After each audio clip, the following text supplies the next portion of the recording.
Comenzamos hoy una serie de mensajes acerca de la Iglesia cristiana, su razón de ser y su misión en la tierra, que se extenderá durante todo noviembre, terminando allá por el domingo 29 de noviembre de este año 2020, en la celebración del 20º aniversario de nuestra Iglesia.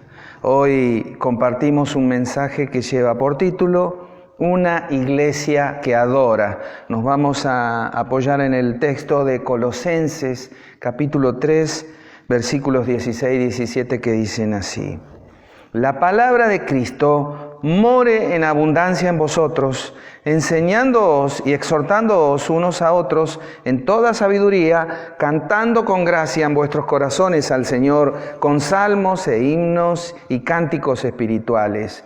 Y todo lo que hacéis, sea de palabra o de hecho, hacedlo todo en el nombre del Señor Jesús, dando gracias a Dios Padre por medio de Él. Una de las ocupaciones más importantes de la Iglesia, que constituye asimismo su razón de ser y su motivo o propósito de existencia sobre la tierra, es la adoración al Dios que es su creador. El texto escogido nos da una introducción a lo que es la vida de adoración, pero siendo específico en cuanto a cuál es el recurso más importante con el que cuenta el cristiano para adorar correctamente a Dios, su palabra. Sin el conocimiento adecuado de quién es Dios, es muy probable que adores a un Dios hecho a tu imagen y a tu gusto personal y pierdas tu vida postrándote ante falsos dioses mientras le robas al Dios vivo y verdadero la alabanza y la adoración que solamente Él se merece. Dada la importancia del tema de hoy, Iglesia, veamos juntos a la luz de la palabra de Dios lo que necesitamos saber para cumplir con ese propósito esencial para el que existe nuestra congregación, adorar a Dios. Primer apartado que vamos a compartir es adorando en espíritu y en verdad. Segundo apartado, postrados ante lo que no es Dios. Tercer apartado, yendo a su palabra para adorar al que lo merece. Compartimos el primer apartado, adorando en espíritu y de verdad. Este título de este apartado ya nos lleva hacia otro pasaje muy conocido de todos nosotros, Juan capítulo 4, versículos 23 y 24, que dicen así, en palabras del Señor Jesús: Mas la hora viene y ahora es cuando los verdaderos adoradores adorarán al Padre en espíritu y en verdad. Porque también el Padre, tales adoradores, busca que le adoren. Dios es espíritu, y los que le adoran en espíritu y en verdad es necesario que adoren. La enseñanza bíblica aquí nace de la conversación que tuvo Jesús con una mujer cerca de un pozo. Esta mujer estaba discutiendo sobre él, sobre los lugares de adoración, pero queriendo desviar la atención de Jesús de su vida personal, pasando a temas religiosos. Pero Jesús no se distrajo y la llevó al punto central del asunto. ¿Qué dice el pasaje? Dios es un ser espiritual, por eso adorar en espíritu es hacer algo que está más allá de lo físico. No adoramos simplemente doblando las rodillas, levantando las manos, cantando con potencia y afinación. Adoramos a través de una postura y una condición del corazón. Adorar en verdad ahora significa que adoramos en base a la verdad. La verdad sobre quién es Dios y lo que hace. Al conocer esa verdad, entendemos por qué es digno de adoración. Conocer a Dios nos permitirá amarle a pesar de nuestras circunstancias, incluso cuando estamos experimentando dolor y pérdida, y por supuesto en medio de circunstancias alegres. Y la verdad misma es una forma de adoración. Adoramos a Dios cuando anunciamos su verdad.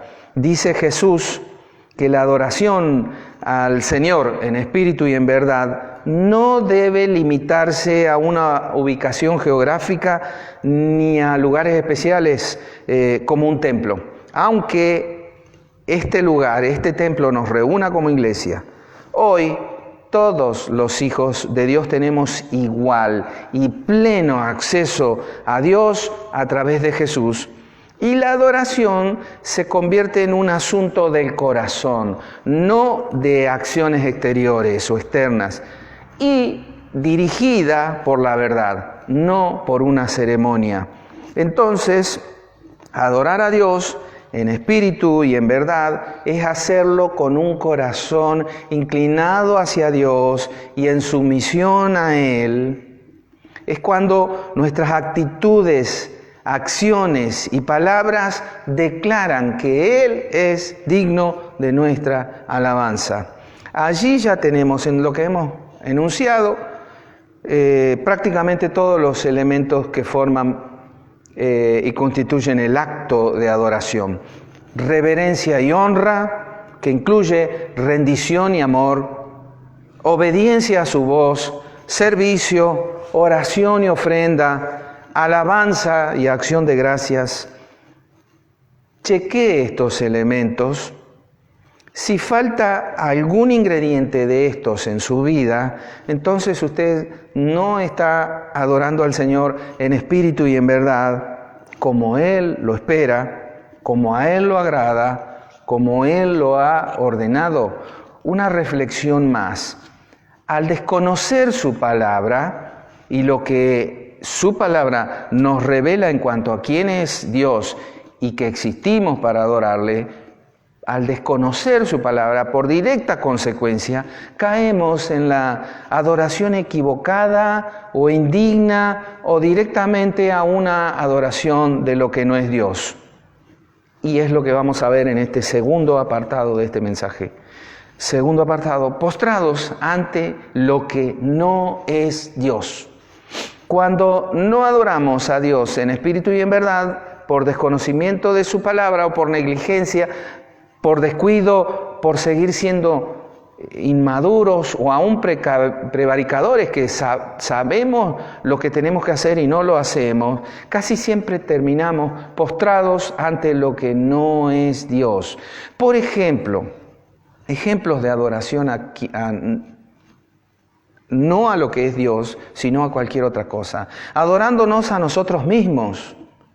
¿Cuándo hacemos esto? Cuando nos dedicamos solo a nosotros y nuestras familias, sin tener en cuenta a Dios, demasiado ocupados en nuestro cuerpo, nuestra belleza, nuestros bienes, nuestro auto, nuestro trabajo, nuestra profesión, nuestra casa, nuestros deleites. Cuando seguimos solo nuestros deseos, impulsos, nuestra voluntad, tan concentrados en pasarla bien, en no aburrirnos, en querer estar siempre rodeados de amigos, porque estamos aburridos y Jesús no nos alcanza para divertirnos y entretenernos lo suficiente. Necesitamos amigos del mundo, necesitamos cosas del mundo, necesitamos al mundo. Contemplar a Cristo, pasar tiempo con Él, deleitarnos en Él, no nos es suficiente. Dignos de adoración y de reverencia somos nosotros, no Él. Y entonces, a nuestros propios pies, traemos lo que en realidad era para Él. Nuestro tiempo, nuestros dones, todo nuestro ser que debería haberse ofrecido incondicionalmente rendido en adoración al Salvador. También podemos caer en la adoración a la criatura, ni hablar si lo que es para el Señor se lo damos a otra persona creada, aun cuando a esta persona la conozcamos y reverenciemos por la revelación bíblica. Usted no puede reverenciar a ángeles, por ejemplo. Dice Apocalipsis capítulo 22, relata cuando Juan recibe la revelación más impactante de Dios, que habla de la segunda venida de Cristo, y ante semejante revelación, él reacciona equivocadamente. El apóstol Juan, imagínate uno de nosotros, dice el versículo 8 del capítulo 22 de Apocalipsis: yo, Juan, soy el que oyó y vio estas cosas, y después que la hube oído y visto, me postré para adorar a los pies del ángel que me mostraba estas cosas, pero él me dijo: mira, no lo hagas, porque yo soy consiervo tuyo, de tus hermanos los profetas, y de los que guardan las palabras de este libro. Adora a Dios. Tampoco debemos adorar a pastores, a apóstoles o a profetas, ni a hablar de vírgenes o santos. Ellos, todos, caen en la misma categoría de la que habló el ángel: siervos de Dios, creados como nosotros para adorar a Dios. Menos que menos, adorar a dioses o semidioses paganos como el Gauchito Gil o San la Muerte. ¿Cuánta estupidez puede caber en el ser humano? Pablo se enardece en espíritu por esta inclinación del perverso corazón humano. Dice en Romanos capítulo 1, un extenso pasaje que quiero compartirlo, versículo 20 en adelante, dice: de modo que no tienen excusas, pues habiendo conocido a Dios, no le glorificaron como a Dios, ni le dieron gracias, sino que se envanecieron en sus razonamientos, y su necio corazón fue entenebrecido. Profesando ser sabios, se hicieron necios, y cambiaron la gloria del Dios incorruptible en semejanza de imagen de hombre corruptible, de aves, de cuadrúpedos y de reptiles, por lo cual también Dios les entregó a la inmundicia en las concupiscencias de sus corazones, de modo que deshonraron entre sí sus propios cuerpos, ya que cambiaron la verdad de Dios por la mentira, honrando y dando culto a las criaturas antes que al Creador, el cual es bendito por los siglos. ¿Qué más puedo agregar a lo que dijo Pablo? Postrados ante lo que no es Dios, por ejemplo, adorando a la creación. Y esto ofende gravemente al Creador. En el norte de nuestro país adoran a la Pachamama. En todo el país al dios Momo o a los astros, al sol, la luna, las estrellas. Contra esta perversidad Dios le habla a su pueblo advirtiéndolo contra la idolatría en el libro de Deuteronomio capítulo 4 versículo 15, que dice: guardad pues mucho vuestras almas, pues ninguna figura visteis el día que Jehová habló con vosotros de en medio del fuego. Dice luego en el versículo 19: no sea que alces tus ojos al cielo y viendo el sol y la luna y las estrellas y todo el ejército del cielo, seas impulsado y te inclines a ellos y les sirvas, porque Jehová tu Dios los ha concedido a todos los pueblos debajo de todos los cielos. ¿Lo ven? Dios creó los cielos para mostrar su grandeza, su poder, su majestad. Nosotros, ¿qué hacemos? Adoramos al cielo. Más despreciable y ofensivo para Dios es la actividad de muchos, consciente o inconsciente, de adorar a demonios. Otra vez el apóstol Pablo, revelando la verdad de Dios en 1 Corintios capítulo 10, versículo 20, dice: antes digo que lo que los gentiles, ustedes lo han visto en estos días en nuestra ciudad, con las caravanas de los autitos con globos de colores. Antes digo que lo que los gentiles sacrifican, a los demonios los sacrifican, y no a Dios. Y no quiero que vosotros os hagáis partícipes con los demonios. ¿Quiénes se esconden detrás de cada tierna, beata, preciosa e inocentita imagen religiosa ante las que se postran las personas? Los demonios. Lo dice Dios en su palabra. No lo quieres creer, no lo creas. Pero las consecuencias de tu error e incredulidad serán terribles. Tercer apartado de este mensaje: yendo a su palabra para adorar al que lo merece. Recordemos el versículo y tengamos a la vista el versículo de apertura, Colosenses capítulo 3, versículos 16 al 17. Ahí vemos la importancia de la palabra de Cristo para aprender cómo adorar correctamente a Dios y hacerlo en todo tiempo y lugar y bajo toda circunstancia que enfrentemos. Ello a partir del abundante conocimiento de su palabra que debería habitar en vos. ¿Qué resultados produce?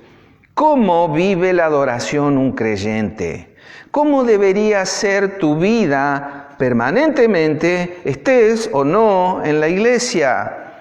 Vamos a verlo a los versículos 16 y 17 de atrás para adelante y vamos a encontrar que los resultados de esa abundancia de la palabra de Dios morando en tu corazón y en tu vida arrojan este primer resultado, por ejemplo, agradecidos.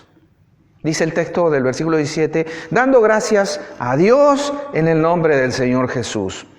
Agradecidos, no quejosos, no indiferentes, no desentendidos, no malagradecidos, no desagradecidos, sino siendo y mostrando gratitud al Señor por la vida, por las provisiones, por las bendiciones.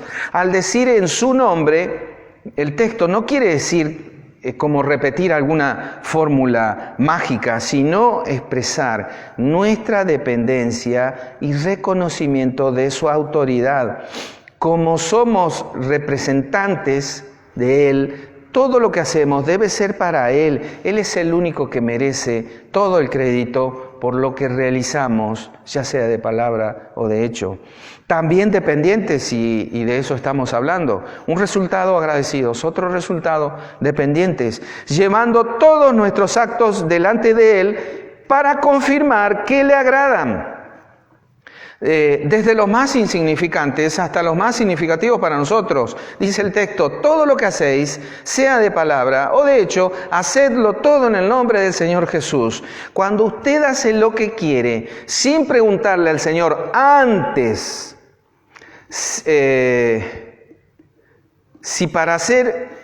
preguntarle antes si Él me dio la vida y su perdón y su salvación para hacer eso.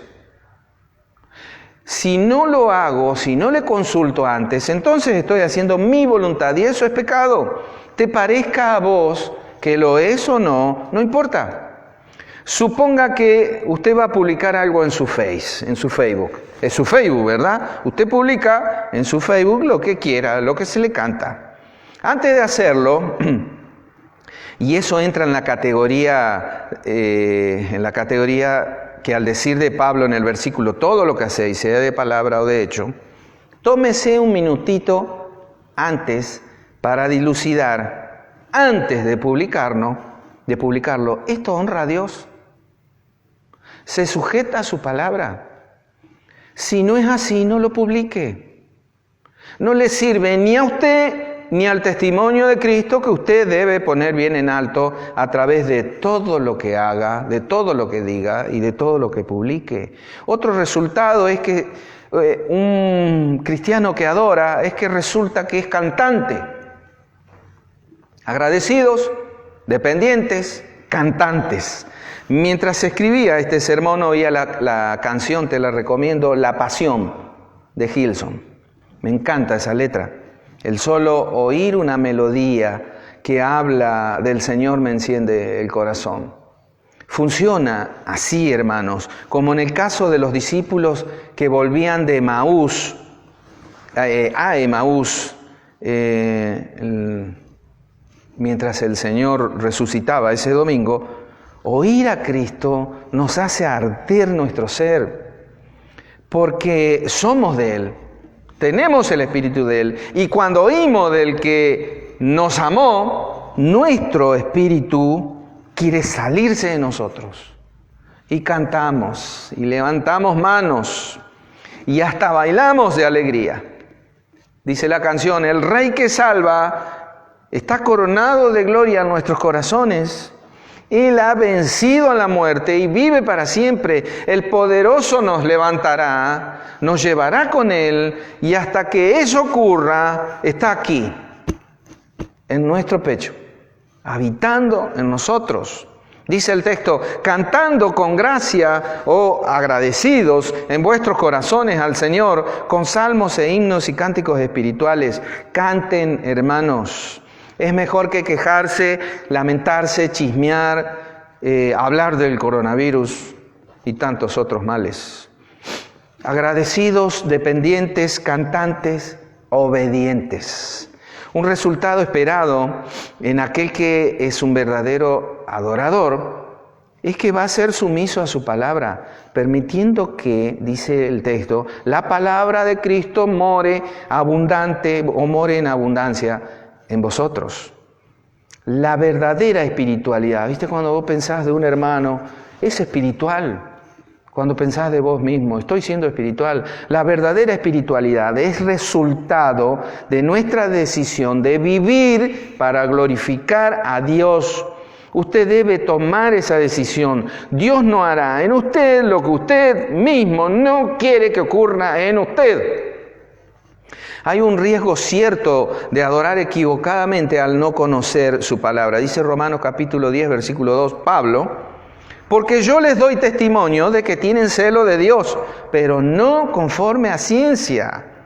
¿Usted adora a Dios? ¿Cómo sabe usted quién es Dios y cómo desea Él que usted le adore si no conoce su palabra? Para que nuestra adoración sea verdaderamente bíblica, no debe salirse de lo que ha enseñado Cristo, ni ir más allá de lo que está autorizado en la Biblia. Dice, hay un pasaje de Levítico capítulo 10, versículo 1 dice, Nadab y Abiú, hijos de Aarón, tomaron cada uno su incensario y pusieron en ello fuego, sobre el cual pusieron incienso, y ofrecieron delante de Jehová fuego extraño, que él nunca les mandó. Lea Levítico capítulo 10 para ver cómo terminaron estos dos. Dice en Deuteronomio capítulo 12, versículos 32, cuidarás de hacer todo lo que yo te mando, no añadirás a ello, ni de ello quitarás. Clarito, ¿verdad? Y el último resultado esperado en la vida del adorador verdadero es que seremos también edificadores. Agradecidos, dependientes, cantantes, obedientes, pero también edificadores. Dice el texto, enseñándoos y exhortándoos unos a otros en toda sabiduría. Cuando la palabra de Cristo mora abundantemente y fructifica, se observa que hay una edificación y ayuda mutuas. Nos dedicamos a la enseñanza con toda sabiduría y nos exhortamos unos a otros. La edificación afecta el conocimiento y la ayuda mutua cambia nuestras relaciones personales. De esta manera nos apoyamos en todo, entendiendo lo que el Señor nos quiere decir, para ponerlo en práctica. Note usted que la sabiduría de Dios debe guiar la enseñanza y amonestación en la iglesia. No arreglamos los problemas de nuestra vida según nuestra propia inteligencia humana, sino según la Biblia. Pablo aquí no asume que él y Epafra eran los únicos que podían enseñar y amonestar. La responsabilidad recae en toda la iglesia. No es responsabilidad exclusiva del pastor, pero hágalo con conocimiento bíblico. Estamos a full ahora con los testimonios personales de algunos hermanos en el marco de la celebración del 20º aniversario de la iglesia, ¿verdad? Es un buen momento para preguntarte, ¿quién te ha hecho algún bien en nuestra iglesia? ¿Quién te ha servido de bendición?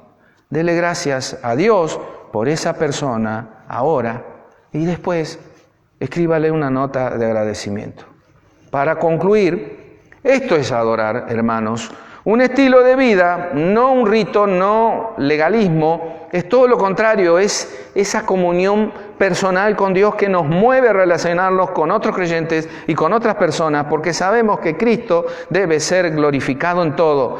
Si usted en este chequeo que hemos hecho juntos ha salido bien posicionado, dele gracias a Dios y persevere en esa actitud, porque aún eso es de pura gracia. Celebre la salvación que ha recibido gracias a la cruz de Cristo Jesús. La vida cristiana es una práctica diaria. El Hijo de Dios debe mostrar lo que Cristo ha hecho en su vida. El cristiano que honra y agrada a Dios conduce su vida por el camino trazado por su palabra y vive la vida misma de Cristo manifestada en el andar diario. ¿Recuerda la utilidad de la palabra de Cristo en el creyente que hemos compartido? ¿Qué hará usted entonces con su Biblia? ¿La va a leer? ¿La va a estudiar? ¿O seguirá juntando polvo en un estante del comedor? Pero, si al hacer el chequeo en su interior usted se ve en falta, tome la decisión más acertada. Decida ajustar en su vida todo lo que sea necesario para ser un genuino adorador de Dios. Comience por arrepentirse, pedir perdón y disponerse a cambiar. La adoración en nuestra iglesia debe basarse sólidamente en la palabra de Dios. No se puede permitir un miembro no aceptar esa exigencia vital. El peligro es que la adoración se convierta en una actuación centrada más en nosotros que en Dios. El principal propósito de Dios no es glorificar a los seres humanos, es glorificarse Él. La adoración no debe convertirse en el momento en el que Dios va a suplir nuestras necesidades, sino en la ocasión en la que nosotros le damos a Él la gloria. Si usted no entiende esto, le digo, hay muchas otras cosas que podría hacer un domingo. Dedíquese a eso, Dios no tiene por qué soportar otra cosa. Una niña a la que le preguntaron una vez en la iglesia, ¿qué era adorar a Dios?, respondió, adorar a Dios es hacer feliz a Dios. La adoración no debe girar alrededor de nosotros, sino de Dios. Solo Él es merecedor de nuestra gratitud. A Dios sea la gloria y el honor, hoy y siempre, por los siglos de los siglos. Amén.